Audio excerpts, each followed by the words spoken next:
It was a Friday evening when I walked to the door after work, worn out but grateful to finally unwind. Julia, my wife, was dressed more elegantly than usual.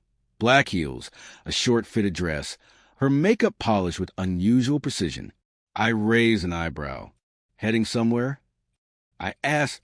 She paused just long enough for me to notice before flashing a casual smile. Oh, just out for the night. A friend needs me. Her voice was calm, but her eyes betrayed her, shifting to the side. Instinct told me she wasn't being honest. Lately, her so-called girls' nights had been multiplying. Her phone never left her side, and the faint trace of an unfamiliar perfume often lingered on her clothes. Tonight, though, I wasn't letting it slide. I leaned back in my chair, watching her closely.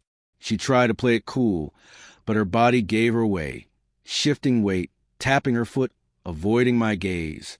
I recognized that look. I'd seen it before when she lied about little things like hiding a shopping spree. Only this time, it wasn't about handbags or shoes. This was much bigger.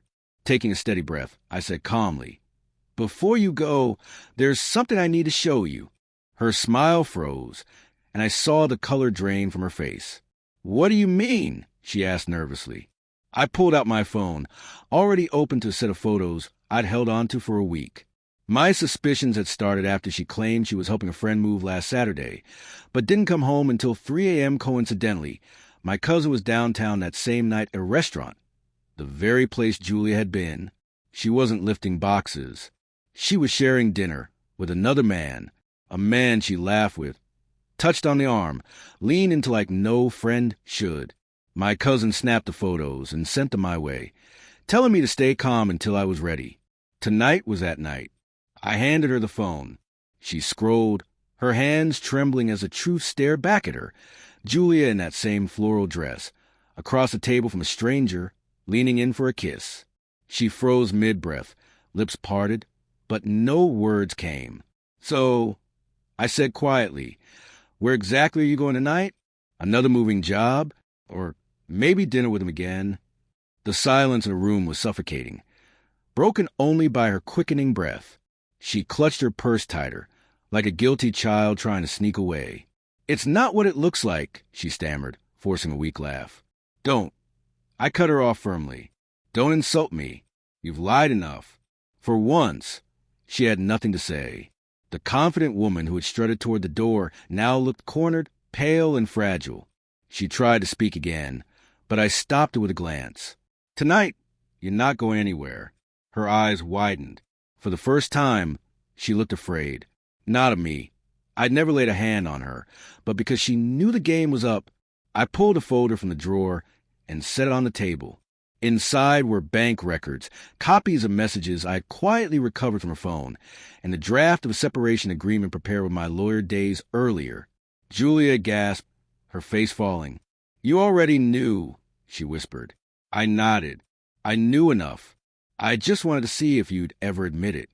The truth hit harder than any slap. She collapsed onto the couch, her purse slipping from her grip. Tears filled her eyes as she reached toward me. "Please, it was a mistake. It meant nothing."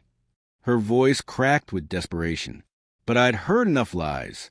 I leaned in, my voice low and steady.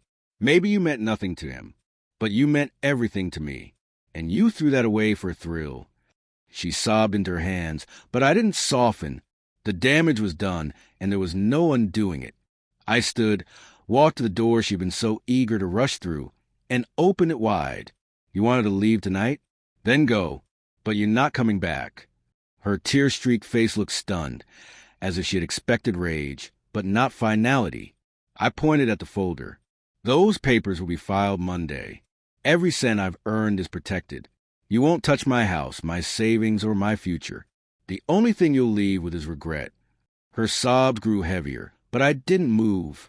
As she gathered her things, I felt an unexpected calm wash over me. The fear of betrayal that had plagued me for weeks was gone, replaced by clarity. Julia had made her choice long before tonight. I was simply delivering the consequences. She walked past me, her eyes swollen and empty of excuses. The door closed behind her with a final, heavy sound, the sound of an ending. That night, sitting in the silence of my home. I didn't feel broken. I felt free. Julia thought she could live two lives. But lies always catch up. My response at the door stripped her of excuses, forcing her to face what she'd done. Betrayal isn't just about the act. It's about the choice someone makes. Thinking you'll never know. But I did.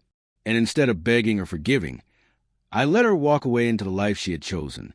For the first time in years, I was ready to live mine.